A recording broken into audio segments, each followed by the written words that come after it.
नमस्कार, मी पांडुरंग कदम. आपण पाहत असाल की या ठिकाणी मराठा आरक्षणाचा लढा महाराष्ट्रभर या ठिकाणी पेटलेला आहे. मनोज जरांगे पाटील महाराष्ट्रामध्ये या ठिकाणी त्यांच्या मराठा बांधवांच्या या ठिकाणी गाठीभेटी करतायत. लोक सुद्धा, मराठा बांधव सुद्धा या ठिकाणी मोठ्या संख्येने त्या ठिकाणी त्यांना प्रतिसाद देत आहेत. पण असं होत असताना काही लोकांचं असं म्हणणं आहे की मनोज जरांगे पाटील गावोगावी मराठा बांधवांच्या या ठिकाणी भेटीगाठी करत असताना त्यांची जेसीबीच्या माध्यमातून या ठिकाणी जेसीबी मधून या ठिकाणी त्यांच्यावरती फुलांची उधळण होते. या बाबतीमध्ये मात्र या ठिकाणी काही जणांची पोट दुखताना या ठिकाणी आपल्याला दिसतं. त्याच्यामध्ये जर आपण पाहिलं असेल तर काल काही जणांचं म्हणणं आलं की 100 तुम्ही स्वतःला गरजवंत मराठा समजता, तुमची कुवत नाही म्हणता, तुम्ही आर्थिकरित्या गरीब आहे असं म्हणता आणि त्या तसं असताना मात्र 100 जेसीबी मधून या ठिकाणी तुम्ही मनोज जरांगे पाटील यांच्यावरती फुलांची उधळण करतात. मग हे असं कसं शक्य आहे? आणि पुन्हा त्यांचं हेही म्हणणं आहे की जर तुम्ही या ठिकाणी मनोज जरांगे पाटील यांच्यावरती म्हणजे एवढा सारा खर्च करतायत तर या ठिकाणी कुठून करतायत, कोण आहे त्याच्या पाठीमागं खर्च करणारा, ही या ठिकाणी काही जणांचं म्हणणं असं येत आहे. तुमचं म्हणणं कदाचित खरंही असू शकतं, परंतु त्याचं स्पष्टीकरण देणं एक मराठा बांधव म्हणून या ठिकाणी आम्ही त्याचं कर्तव्य सुद्धा या ठिकाणी समजतो. असं होत असताना तुम्ही म्हणताय 100 जेसीबी मधून या ठिकाणी उधळण होते, मग कदाचित एका ठिकाणी आमच्या माळी समाजातील बांधवांना मनोज जरांगे पाटील यांच्यावरती 100 जेसीबी मधून फुलांची उधळण केली होती, त्यामुळे कदाचित तुमचं पोट दुखतंय का, असंही होऊ शकतं.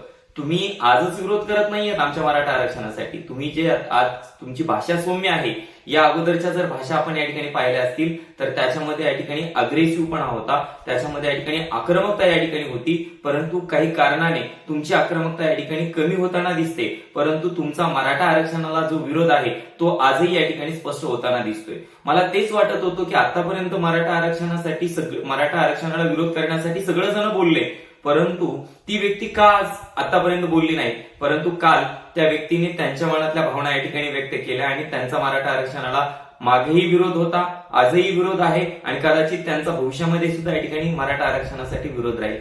मग मला हे म्हणायचंय की तुम्हालाच नाही तर या महाराष्ट्रातील सगळ्याच राजकीय पक्षांना या ठिकाणी आनंद व्हायला पाहिजे होता की मनोज जरांगे पाटील सारख्या एका सामान्य माणसासाठी जर महाराष्ट्रातील एवढी तमाम जनता या ठिकाणी त्यांचं 100 जेसीपी मधून स्वागत करत असेल, एवढे लाखो लोक एकत्र येत असतील, त्यांच्यावरती फुलांची उधळण करत असेल, तर एक माणूस म्हणून या ठिकाणी एक महाराष्ट्रातील माणूस, महाराष्ट्रातील व्यक्ती म्हणून या ठिकाणी सर्वांनाच निश्चित या ठिकाणी आनंद व्हायला पाहिजे होता. परंतु तसं होताना दिसत नाही. प्रत्येकाला, जेवढे पण राजकीय क्षेत्रामधल्या व्यक्ती आहेत, सगळ्यांच्या पोटामध्ये दुखतंय की हा माणूस हिरो बनलाच कसा. हा माणूस आपल्याला आपण लाखो रुपये खर्च करून आपल्यासाठी लोक एवढा या ठिकाणी आदरातिथ्य करत नाहीत, परंतु या ठिकाणी एक सामान्य कुटुंबातील व्यक्तींचा मात्र या ठिकाणी एवढे सारे लोक एवढा मोठा या ठिकाणी त्यांचा मान सन्मान करतायत.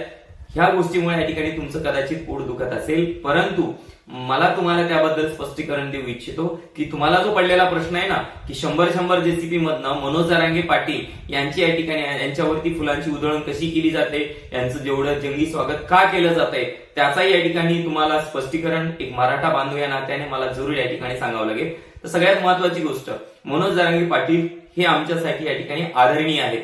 त्यांचा मान सन्मान करणं ही आम्ही आमच्या भाग्याची गोष्ट समजतो. मग असं असताना तुम्ही जर पाहिलं असेल सभेमध्ये हजारो लाखो मराठा बांधव या ठिकाणी त्याच्यामध्ये एकत्र येताना दिसतात. केवळ मराठा बांधवच नाही तर इतर समाजातील बांधव सुद्धा या ठिकाणी आम्हाला त्या सभेसाठी या ठिकाणी सहकार्य करतात. त्याचं उदाहरण आपण या ठिकाणी एका ठिकाणी पाहिलं की त्या ठिकाणी 100 जेसीपी मधून माळी समाजाने मनोज जरांगे पाटील यांचा या ठिकाणी गौरव केलेला आपण या ठिकाणी पाहिलेला आहे. आणि दुसरी महत्वाची गोष्ट, तुम्ही जे म्हणताय 100 जेसीपी मधून त्या ठिकाणी त्यांची फुलांची उधळण केली जाते, तर सगळ्यात महत्वाची गोष्ट, आम्ही कुणबी आहोत, आम्ही शेतकरी आहोत, त्यामुळं फुलं आमच्या शेतामध्ये तयार होतात. राहिला प्रश्न शेतीपूरक व्यवसाय म्हणून या ठिकाणी फुलावर आधारित हार तयार करणं असेल किंवा बुके तयार करणं असेल, ते आमचेच बहुतांश आमचेच मराठा बांधव या ठिकाणी त्याच्यामध्ये सहभागी आहेत. आता राहिला प्रश्न जेसीपीचा, तर जेसीपी ज्या आहेत तर आम्ही एवढे लाखोच्या संख्येने एकत्र आलेलो आहोत, मग प्रत्येकानं 5-5, 10-10 रुपये जरी दिले त्या ठिकाणी त्याचं बजेट खूप मोठं होतं. लक्षात येते का? आणि मग जर आम्ही 10-10, 5-5 रुपये एकत्र करून जर सभा आयोजित करत असू, जेसीपीच्या माध्यमातून फुलांची उधळण करत असू, तर या ठिकाणी याच्यामध्ये तुम्हाला आनंद व्हायला पाहिजे, कारण एका सर्वसामान्य कुटुंबातील व्यक्तीचा एवढा मोठा गौरव केला जातोय, याबद्दल या ठिकाणी आपल्याला आनंद व्हायला पाहिजे. ना की आपलं पोट दुखायला पाहिजे. आणि दुसरी महत्वाची गोष्ट, तुम्ही जे बोलत आहात ना की हा पैसा येतोय कुठून, तर एक सर्वसामान्य कष्ट करणारी माणसं आहेत, त्यांनी 10-10, 5-5 रुपये एकत्र करतायत आणि त्याच्या माध्यमातून या ठिकाणी एवढे सारे जे सभांचं आयोजन केलं जातंय. मग तुम्हाला काय म्हणायचं, मग आम्ही काय पैसा बराक ओबामाकडून आणलाय का? आम्ही काय आणखी कोणत्या दुसऱ्या एखाद्या युगांडाचे जे प्रधानमंत्री आहेत त्यांच्याकडनं या ठिकाणी पैसा आणलेला आहे का? मग करा ना चौकशी. या ठिकाणी तुम्हाला सगळं काही खुलं आहे, सगळ्या काही गोष्टी तुम्हाला माहिती आहेत आणि तुम्ही मीडियावरती बाईट सुद्धा पाहतात की या ठिकाणी लोक कशा पद्धतीने या ठिकाणी सभाचं नियोजन करतायत. आणि हे करत असताना आमच्या शिरूर शहराचं उदाहरण सांगतोय. शिरूर शहरामध्ये येत्या काही दिवसामध्ये मनोज जरांगे पाटील यांची या ठिकाणी सभा होते. मग त्या निमित्ताने आम्ही गावोगावी आमच्या मराठा बांधवांना या ठिकाणी भेट देत आहोत. मग असं असताना काल परवा या ठिकाणी मी राजेवाडीमध्ये गेलो होतो. तिथं मुरलीधर कास्टे म्हणून या ठिकाणी आमचे एक 80 वर्षाचे आमचे आजोबा आहेत. मग त्या आजोबाला या ठिकाणी सभा म्हणजे जनजागृतीचा कार्यक्रम झाला, संपला. त्यानंतर आजोबा या ठिकाणी मला भेटले आणि त्या ठिकाणी त्यांनी मला आवर्जून एक गोष्ट सांगितली. त्यांनी असं सांगितलं की बाबा माझा एक नातू आहे अनिकेत नावाचा. मग त्या अनिकेतने असं त्यांना सांगितलं की ज्यावेळेस अनिकेतला बाबांनी फटाक्यासाठी विचारलं तर अनिकेतने स्पष्ट सांगितलं की बाबा मला यावर्षी फटाके सुद्धा नकोय आणि यावर्षी मला या ठिकाणी तुम्ही दिवाळीचा ड्रेस सुद्धा घेऊ नका. मग बाबाने विचारलं, आपले मुरलीधर कास्टे जे आहेत 80 वर्षाचे आमचे मराठा योद्धे जे की उपोषणाला या ठिकाणी राजवाडीला बसले होते, त्यांनी विचारलं की बाळा तुला फटाके आणि या ठिकाणी नवीन कपडे का नकोय? तर त्यांनी स्पष्ट सांगितलं की बाबा तो 5वी मध्ये शिकतो अनिकेत. सगळ्यात महत्वाची गोष्ट त्यांनी स्पष्टपणे सांगितलं की या मराठा आरक्षणासाठी आपल्या कितीतरी मराठा बांधवांनी या ठिकाणी त्यांचं बलिदान दिलेलं आहे आणि मग त्यांनी बलिदान दिलेलं असताना त्यांचं कुटुंब दुःखामध्ये आहे आणि मग मी या ठिकाणी दिवाळी कशी साजरी करू ही गोष्ट आमच्या 5वीच्या लेकराला कळाली आणि त्यांनी सांगितलं की या वर्षी मी फटाके सुद्धा फोडणार नाही आणि दिवाळीचे नवीन कपडे सुद्धा या ठिकाणी मला नकोय. मग त्या आजोबांनी मुरलीधर कास्टे यांनी मला स्वतःहून सांगितलं की भाऊ आता सिरूमध्ये जे आपलं नियोजन होणार आहे, मनोज जरांगे पाटील यांची सभा होणार आहे, त्यासाठी माझ्या मुलासाठीचे जे 1000 रुपये आहेत जे त्यांनी ड्रेस आणि फटाक्यांसाठी या ठिकाणी खर्च होणार होते ते 1000 रुपये आजही या ठिकाणी मी आपल्या मनोज जरांगे पाटील यांची जी सभा होणार आहे त्या सभेसाठी या ठिकाणी आजही राखीव ठेवलेले आहेत. तुम्ही कधीही या ठिकाणी सभेचं नियोजन करा, माझ्याकडून या ठिकाणी ती रक्कम घेऊन जा. असे एक उदाहरण सांगितलंय मुरलीधर कास्टे, फक्त एक उदाहरण आहे. असे कितीतरी आमचे मराठा बांधव आहेत की ज्यांनी या ठिकाणी मनोज जरांगे पाटील यांचं स्वागत आम्हाला आगळ्या वेगळ्या पद्धतीनं कसं करता येईल यासाठी सगळेजण या ठिकाणी तयारीला लागतात. गावोगावी या ठिकाणी आम्हाला लोक सजेशन्स देत आहेत की आम्हाला या पद्धतीने आम्हाला नियोजन करण्याची इच्छा आहे, आम्हाला या पद्धतीचं नियोजन करायचंय, आमच्याकडनं काय आम्हाला तुम्ही काम द्या, आम्हाला या ठिकाणी आमच्या पद्धतीने काय नियोजनामध्ये वाढ करता येईल ते सांगा, आम्ही त्या नियोजनामध्ये वाढ करण्याची आमची या ठिकाणी इच्छा आहे.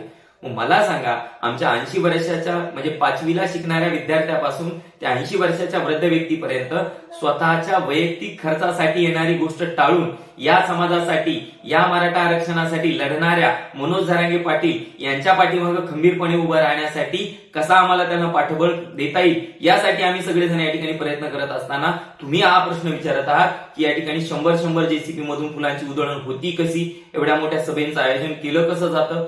मग एवढा मोठा समाज आहे, प्रत्येकानं 10-10, 5-5 रुपये जरी खर्च केले तर एवढा मोठा कार्यक्रम या ठिकाणी आम्ही सहजच करू शकतो. आणि मग आम्ही तुम्हाला कधी विचारलं का की तुम्ही या ठिकाणी एवढ्या मोठ्या मोठ्या सभाचं आयोजन करता, त्या लोकांना 300 रुपये देता का 500 रुपये देता? आम्ही हे कधीच विचारलं नाही आणि कधी विचारणारही नाही. मग आमचे लोक या ठिकाणी स्वखर्चानं, स्वयंप्रेरणेनं जर या ठिकाणी एकत्र येत असतील आणि मोठमोठ्या सभा होत असतील, मनोज जरांगे पाटील यांचं जंगी स्वागत होत असेल तर याच्यामध्ये या ठिकाणी आपलं पोट बिलकुल दुखायला नाही पाहिजे. आणि दुसरी महत्वाची गोष्ट, जसे तुम्हाला या ठिकाणी कार्यकर्ते एखादं कार्यालय बांधून देऊ शकतात तसंच आमचे मराठा बांधव या ठिकाणी आमच्या मनोज जरांगे पाटील यांच्या स्वागतासाठी 100 नाही, मी तर म्हणतो 150 जेसीपी आणले तर याच्यामध्ये काही नवलच नाहीये. कारण हे जेसीपी मधले पुन्हा दुसरी महत्वाची गोष्ट, हे जेसीपी आणणारे जे बांधव आहेत त्यातले बहुतेक बांधव या ठिकाणी मोफत मध्ये जेसीपी आणतायत. कारण की ते कोणत्याही समाजाचे असो, त्यांना त्याच्याशी काही देणं घेणं नाहीये. त्यांचं म्हणणं एकच आहे की एक सामान्य कुटुंबातील व्यक्ती एवढा मोठा लढा या ठिकाणी उभा करू शकतो, अन्याय विरुद्ध या ठिकाणी आवाज फोडू शकतो, तर अशा व्यक्तीच्या पाठीमागे खंबीरपणे उभं राहणं आणि त्यांचं स्वागत माझ्या जेसीपी मधून होत असेल तर या ठिकाणी मी निश्चितच या ठिकाणी भाग्याची गोष्ट समजतो. हे फक्त मराठा बांधवाची नाही तर इतर समाजामध्ये असणाऱ्या या ठिकाणी बांधवाची सुद्धा या ठिकाणी ती भावना आहे. मला एक म्हणायचंय, जर लोकांच्या मनामध्ये आहे मात्र आपलं मात्र या ठिकाणी पोट दुखतं आणि प्रत्येक ठिकाणी राजकारण नसतो, प्रत्येक ठिकाणी आपल्या राजकारणाचा चष्मा कधीतरी बाजूला ठेवा. एक माणूस म्हणून, एक सच्चा माणूस म्हणून मनोज जरांगे पाटील आहेत यांच्याकडे या ठिकाणी पाहण्याकडे जर आपला दृष्टिकोन थोडासा बदला. आणि काही जणांचं असं म्हणणं आहे की त्या ठिकाणी त्यांची वाटचाल काय राजकारणाकडे चालली आहे का? असं बिलकुल नाहीये. त्यांना राजकारणामध्ये बिलकुल इंटरेस्ट नाही आहे.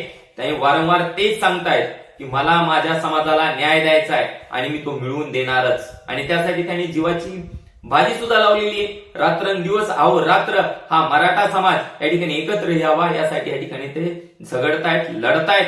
आणि आमचे मराठा बांधव सुद्धा एक दिलाने या ठिकाणी त्यांच्या पाठीमागे या ठिकाणी खंबीरपणे उभं राहिलेले आहेत. मग त्यामुळे या ठिकाणी तुमचं पोट दुखतंय का? तर विनंती आहे, आता प्रत्येक जण माहितीये का प्रत्येक पक्षातनं या ठिकाणी येत आहेत आणि या ठिकाणी मराठा आरक्षणाला हळूच थोडासा विरोध करण्याचा या ठिकाणी प्रयत्न करतायत. तर तुम्हाला विनंती आहे भावांनो आणि ताईंनो, कृपया असं करू नका. कधी नाही तो मराठा समाज एकत्र आलाय ना, मग होऊ द्यात ना. त्यांच्या न्याय हक्कासाठी या ठिकाणी लढतायत ना, मग आपलं बिलकुल पोट दुखायला नाही पाहिजे. आणि तुर्तसा या ठिकाणी इथेच थांबतो. जय जिजाऊ, जय शिवराय, एक मराठा लाख मराठा.